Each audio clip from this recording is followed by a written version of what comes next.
ఈరోజు possessive pronoun apostrophe చూద్దాము.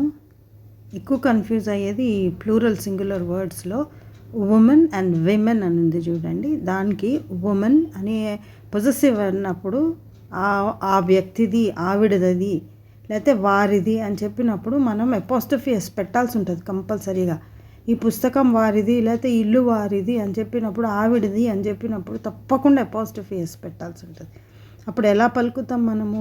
Women's ఒక్క వ్యక్తి అయితే ఉమెన్స్, ఎక్కువ మంది ఉంటే వి అనాలి, విమెన్స్.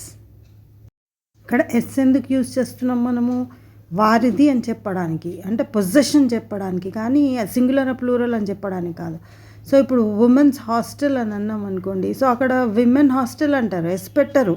ఎందుకంటే వాళ్ళు అనుకుంటారు అది తప్పు కదా అనుకుంటారు. కానీ ఆల్రెడీ మనం అందులో ప్లూరల్ చేసేసాం, విమెన్ అనేది ప్లూరల్. కానీ వాళ్ళది, ఉమెన్స్ది అని చెప్పడానికి అపోస్ట్రఫీ ఎస్ కంపల్సరీ పెట్టాలి. విమెన్స్ హాస్టల్ అని చెప్పాలి. విమెన్ హాస్టల్ అంటే it is wrong.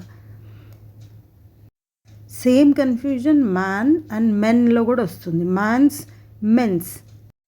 Man's property అంటే ఆ మనిషిది. మెన్స్ షోరూమ్ అంటే ఈ షోరూమ్ మగవాళ్ళది. ఇక్కడ సింగులర్ ప్లూరల్ అని కాదు, పొజెషన్ వాళ్ళది అని చెప్పినప్పుడు తప్పకుండా మనం ఎస్ పెట్టాల్సిందే.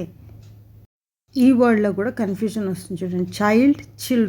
చిల్డ్రన్ అంటే ఆల్రెడీ ప్లూరల్ కదా, దానికి ఎస్ పెట్టం మనము.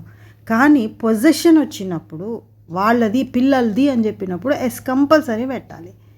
చిల్డ్రన్ ప్లే గ్రౌండ్ అని అనకూడదు. పిల్లలిది అన్నప్పుడు చిల్డ్రన్స్ ప్లే గ్రౌండ్.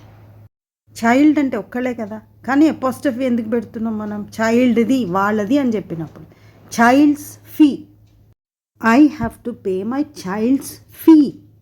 ఈ వర్డ్స్ చూడండి, ఎక్కువ మిస్టేక్స్ ఇందులో మనకు కనబడుతుంది. మదర్ అన్నాం అనుకోండి, మదర్ ఒక్కలే ఉంటారు కదా, ఫాదర్ ఒక్కలే ఉంటారు కదా, వాళ్ళకి ఎస్ ఎలా పెడతాం మనం అని మదర్ నేమ్ అంటారు. What is your mother name అని అంటారు. మీ మదర్ నేమ్ ఏంటి అని అన్నప్పుడు అపోస్ట్రఫీ ఎస్ పెట్టాలి. మీ తల్లి యొక్క అని చెప్పింది, మీ తల్లి గారి పేరేంటి అని అన్నప్పుడు యువర్ మదర్స్ నేమ్ అంటే తల్లి యొక్క అని వస్తుంది అన్నమాట. What is your mother's name?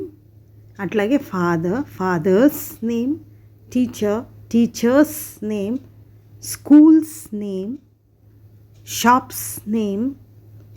People అనే దగ్గర కూడా చాలా కన్ఫ్యూజన్. People opinion, no, people's opinion. వారి ఒపీనియన్ ఏంటి? అది ప్లూరలే, కానీ కూడా వారిది అని మనం అన్నప్పుడు ఎస్, అపోస్ట్రఫీ ఎస్ తప్పకుండా పెట్టాలి. Peoples opinion, shops name, school's name. What's your teachers name? What's your father's name? What's your mother's name?